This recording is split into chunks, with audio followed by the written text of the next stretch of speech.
Hello, everybody. My name is Sophie Walker, and this is Kit Alexander, and we are, well, all opened out, aren't we? What a week, Kit. Oh, incredible. Sun was out. We were both there, obviously working, you doing your bits for Sky out on the course and a bit in the box. I was on sort of marquee group commentary coverage all week, which was absolutely fantastic. I mean, a sensational week, an incredible tournament, and a very good winner in Collin Morikawa, which I didn't see coming after the Scottish Open. Didn't see that coming. Yeah, well, you talked me out of it. Do you know what? I write a piece for an American company, and I wrote it a couple of weeks back, and my winner was Collin Morikawa, and my one to watch was Ryan Fox. And then we spoke, didn't we? And I was like, no to Foxy. And then you said, no to Collin Morikawa. And then, oh my God. I mean, did you do any of his groups? No, we didn't have him through the week, so I didn't see a huge amount of him. Obviously, I've seen a few highlights and whatnot. Obviously, he putted the lights out, especially on Sunday. In my defence, I saw him 3 rounds at the Aberdeen Scottish Open the week before, and 3/4 of his putts didn't, from outside of sort of 10 feet, didn't even get remotely close to reaching the hole. I mean, it was as bad a putting performance you'll see from someone of his standard. It was almost inconceivable that he didn't make the adjustment through the week there at the Renaissance. But what he did do was make the adjustment from one week to the next. He was saving them, Kit. The putter, he was saving it. Obviously, the putter head, he just, with his natural stroke, wasn't getting it to the hole. What he did, he's got adjustable head weights in his putter. Yeah. He increased the weight by 50 grams, heel and toe. And obviously that helped him get that ball to the hole with devastating effect. So apologies to everyone after poo-pooing Collin Morikawa for his horrific putting performance in Scotland. He's a quick learner, isn't he? He's a quick learner. He made the adjustments, and wow, I mean, what a win, what a speech, what a head on his shoulders. Amazing. Yeah, what is he? He's won two out of his 8 major starts. He wins his first ever British Open, I heard him say. Did you see the RNA Martin Sunday show? We'll just let that slide this once. Yeah, I watched him on Friday morning.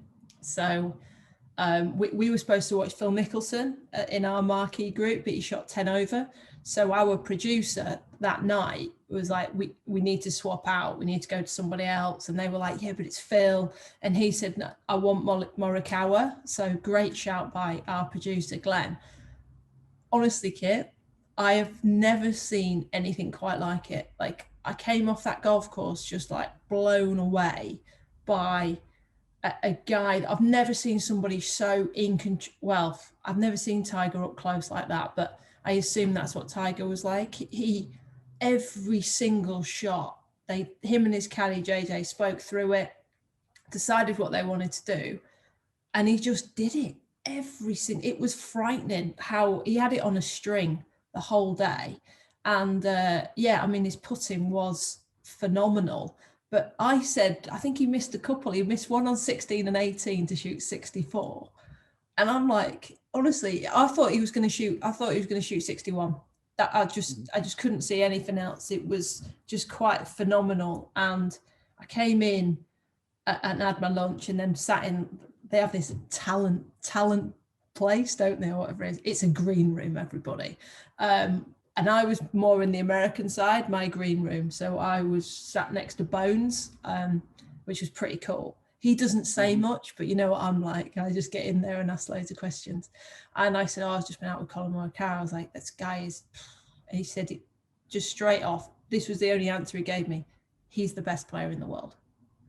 That was it. And I'm like, okay. He just said that was it. He's the best player in the world. And yeah, he showed that. I mean, I think Spieth was at the top of Spieth powers. I really do, on that Sunday. And Collin Morikawa just kept him at arm's length, didn't he? Yeah, well, John Rahm as well had a nice little charge. Yeah.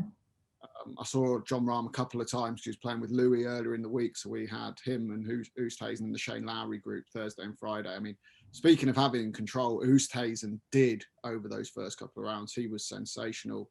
Obviously let it slide. Rahm just gave himself a bit too much to do. The 71 in the opening round. I mean, the 64 that he shot in the second round was fantastic. But he could have shot 61 on Sunday if just the putter had been a bit hotter. It shows how good these guys are, and also kind of the margins. You know, Morikawa had the putter working. Rahm didn't. But Morikawa's the man with the claret jug at the end of the week. Yeah. So who obviously we know who impressed us. Who disappointed you last week? I was a little bit surprised Lucas Herbert missed the cut. I thought he was coming in really nicely. And Patrick Cantlay as well. I mean, they were the two guys I had in my 6 who missed the cut. I picked them as, you know, not wild cards, because obviously Herbert had won just a couple of weeks before and then done well in Scotland. Patrick Cantlay is an elite player. So, but I thought a few less people would have them in their teams, and they did, and it didn't work out for me. I was surprised they didn't quite do it. You mentioned the Mickelson 80 in round 1. I mean, yeah, that was a little bit of a shock as well. And he particularly did well. Rory. I followed Rory on Saturday, and I mean, on front 9, you know, obviously can't hide my bias. I'm like, it's a Rory love fest out here, and blah, blah, blah. He looked great. Like, he looked like he was going to hold putts. He had a bounce about him, but he didn't look like he was too. He looked like he was in the present. He didn't look like he was trying to hold putts for the fans or anything like that. He looked really quite calm.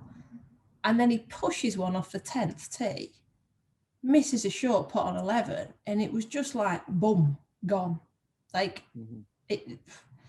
And I can't imagine what he's going through, because I was absolutely gutted. I walked into the food hall that we have, and I saw one of Crowe, one of our bosses, and he goes, "Are you all right?" And I was like, "No."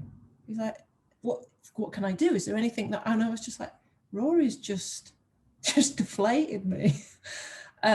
So yeah, when he says he's close, like Zane Scotland told me that he spoke to his dad, and his dad said he's really close with his wedges. He didn't know where he was aiming. He looked round at Harry on 16. The flag was on the left-hand side, and he stood up to this shot. He's aimed at the left side of the green, like the bunker, and tried to cut in. Hit this shot straight in the bunker, and looked at Harry and goes, "Where am I aiming?" At the bunker, Rory. I mean, he's dropped to 15 in the world rankings now. That's the longest that's his lowest in a very, very long time. And, you know, he needs to find some form really quickly. Otherwise, that world ranking is only going in one direction, unfortunately. Yeah. And you've got the likes of Morikawa coming through, obviously. Hovland, Rahm. He didn't look anywhere near Morikawa. Like, I mean, Rory's got a 2-way miss off the tee. Not great. And I honestly thought Rory was the best iron player in the world when he was on song. And Collin Morikawa is, well, Spieth's second best iron player in the world as well. But I doubted there was people better than Rory. I honestly did. I was like, when Rory plays well, I don't think there's people better than him. Well, Rory's not playing well, and Collin Morikawa, when he plays well, is better than Rory.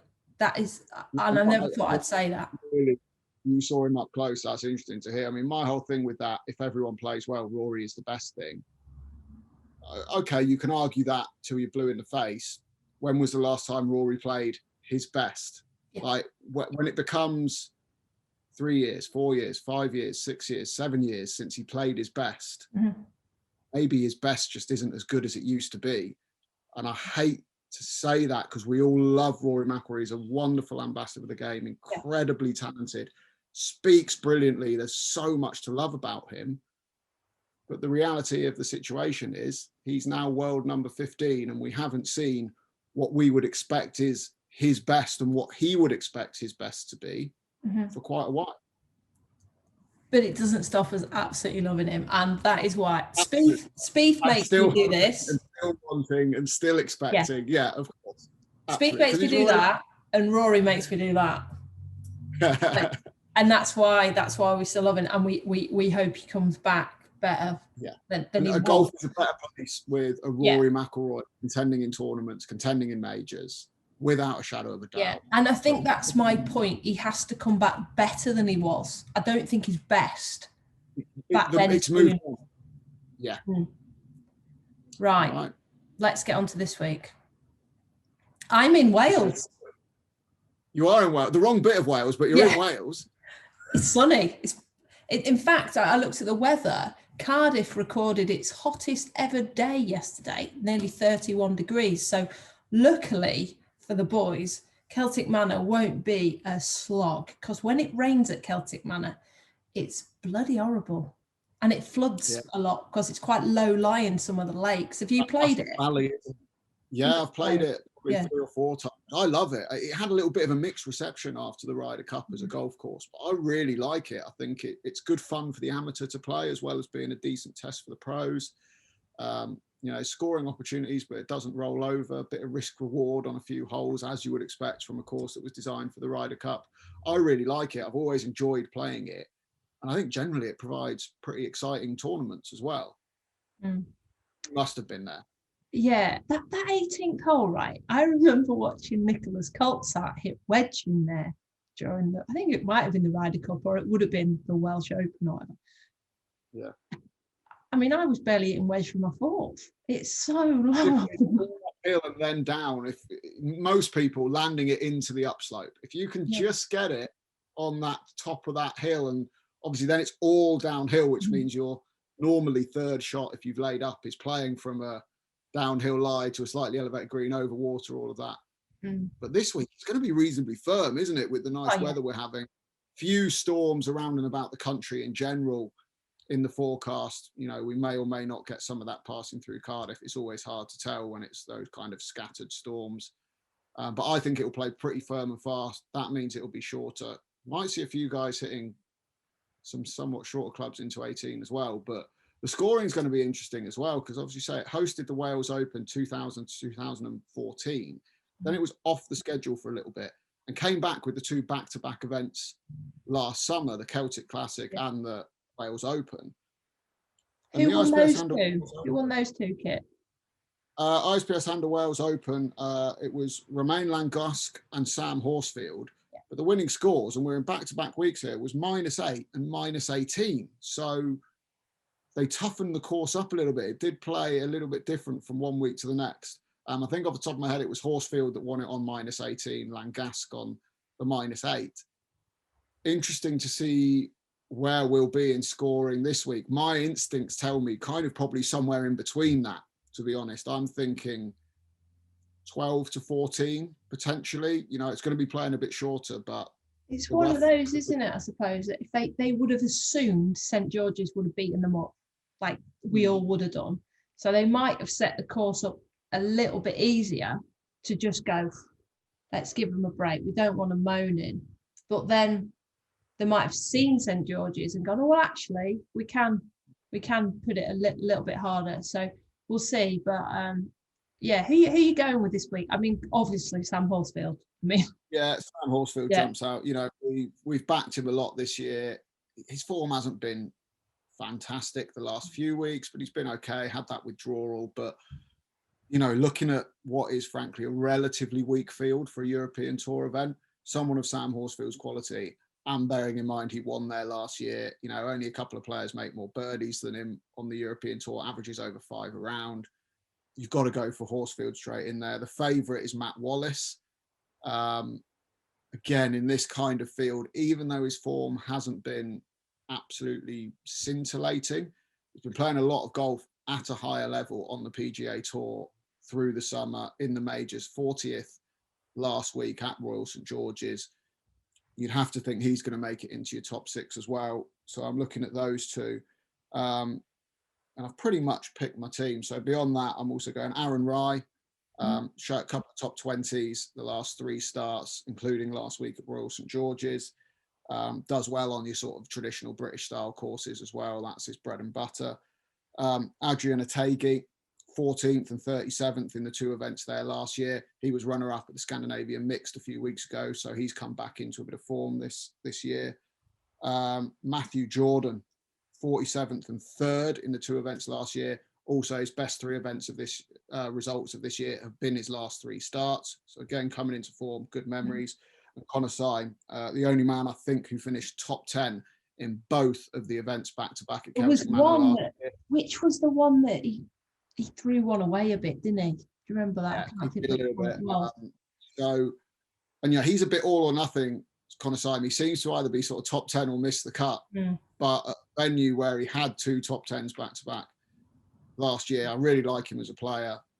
So they are more than likely going to be my 6. How about you? How many of those are you? I've got Paulsfield, Wallace, Ortegi.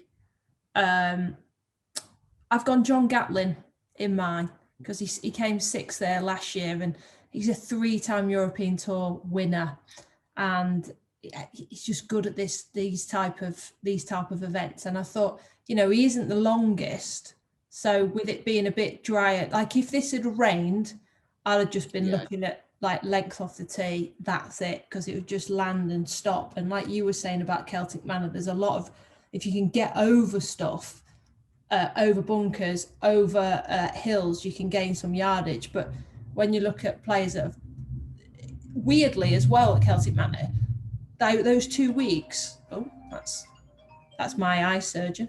I'll get my eyes done soon.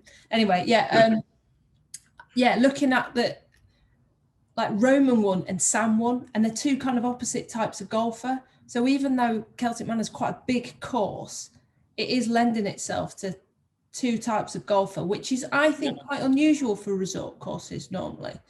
I think a podder can do well there. Richie Ramsey's got a good record. Hughes Loughton, who won the Wales Open and has had 3 or 4 top 10s as well, not the longest, but a good iron player. Those guys, Soren Kjeldsen's got a reasonable record there as well. So it's one of those ones where traditionally length is going to be a bonus, but a plotter, a sharp iron player, can do well around there. You got 5 par 3s as well. It's a par 71. That's why I've gone Callum Hill. Sorry. That's why I've gone Callum Hill. Yeah. So you've still got the length of the 4 par 5s, but those 5 par 3s, little extra element there of the iron play, perhaps. And I think the par 3s are actually the hardest bit about Celtic Manor. I mean, was it 16 or 17 where McDowell won the Ryder Cup for us? That's a really long golf hole for a par 3. I think when I played it off that tee, it was like a 3-wood or something. It's a really long way, so it must be 240 or something off the back. So I've gone Callum Hill for his par 3 play, and he's 3rd in stroke average this year. He's been a bit quiet on the links. I don't know if maybe home game at the Scottish sometimes affects people in different ways. So yeah, getting him off the links almost back into this kind of resort course, which he's done well on in the past. So also there's a couple which kind of, like Daniel Vertonda, just because he did all right last week, I've looked at him kind of, he's won on tour. Like I like that he's won this year on tour. I like to look at winners. So he's somebody that is flittering around my team, as is Richard Mansell. He's 9th longest on tour. I listened to his podcast that you did. I really liked him. Yeah, just seems like a really kind of grounded young lad. Made the cut last week at the Open, which I think was huge for him. It was his first major. And sometimes just doing that just lifts you, just gives you that. And obviously he's come from the Euro Pro. He doesn't have loads of starts on the European Tour, but whenever he seems to get one, he really kind of embraces it and takes advantage of that type of start. So I imagine he'll be playing the following week as well in Northern Ireland, because his Modest run it, and obviously they're his agency. So that little bit of knowing where he's going to play for these next few weeks, I think I'm going to throw him in. I think he's going to be my one that I'm going to chuck in and just give it a go, because brilliant attitude. Like you say, got that right balance between sort of humility and knowing where he is and being very sensible about things, very pragmatic, but he's got a swagger on the golf course. He Yeah. knows he's.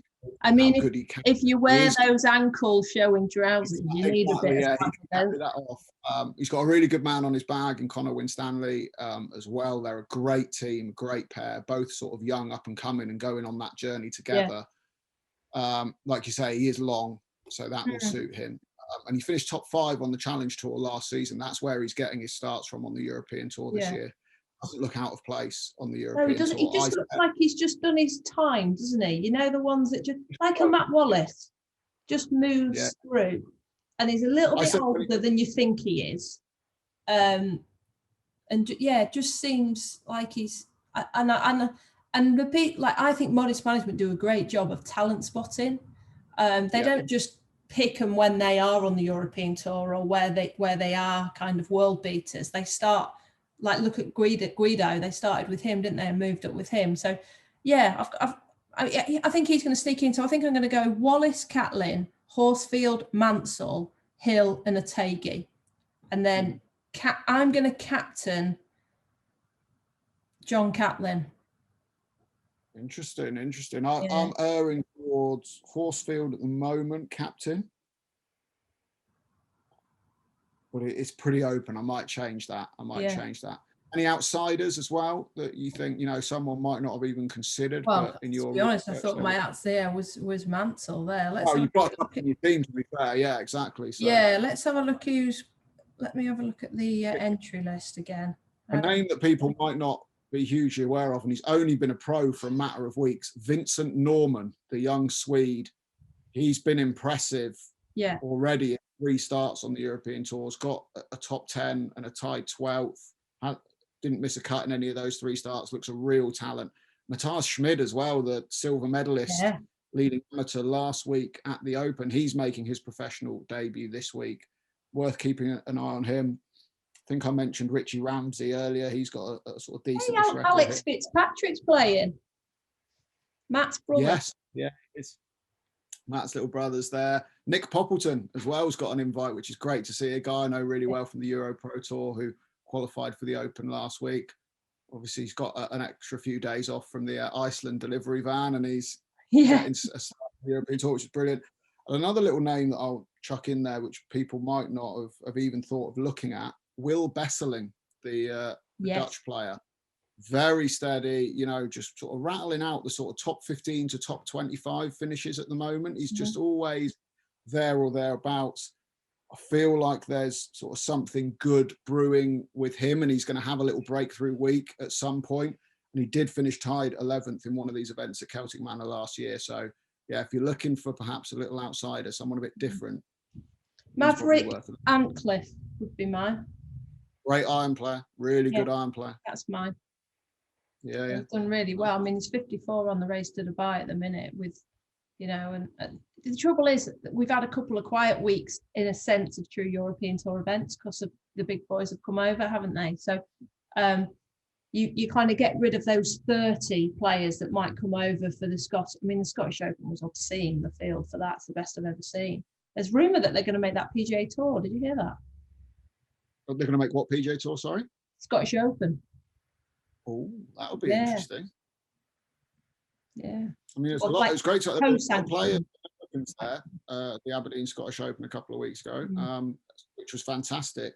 And a surprising amount of Americans and sort of other guys that play more on the PGA Tour who are Race to Dubai eligible this year, Collin Morikawa included. So, that partnership between the PGA Tour and the European Tour helping to strengthen fields a little bit and obviously bring them together. That's it'd be interesting if that Scottish Open does get made. It started on the in the ladies' game. So next week, Northern Ireland is LPGA and LET as well as European Tour. The Scottish Open is already LPGA LET, so they've already started doing it.